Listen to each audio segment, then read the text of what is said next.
నమస్కారం. ఘంటారావానికి స్వాగతం. ముందుగా ప్రధాన అంశాలు. రంజాన్ సందర్భంగా ఇమాం మౌజన్లకు ప్రభుత్వం శుభవార్త. పెండింగ్లో ఉన్న గౌరవ వేతనం 45 కోట్లు విడుదల.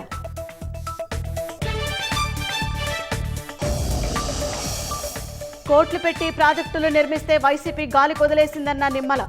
అత్యవసర పనులను మే 15 నాటికి పూర్తి చేయాలని ఆదేశం.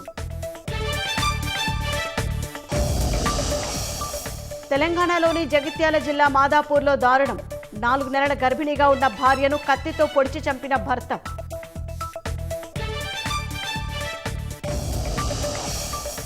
ఇజ్రాయెల్ యుఎస్ సైనిక స్థావరాలపై ఇరాన్ క్షిపణుల వర్షం. బాగ్దాద్లోని ఓ నివాసంపై జరిగిన దాడిలో 4 మృతి.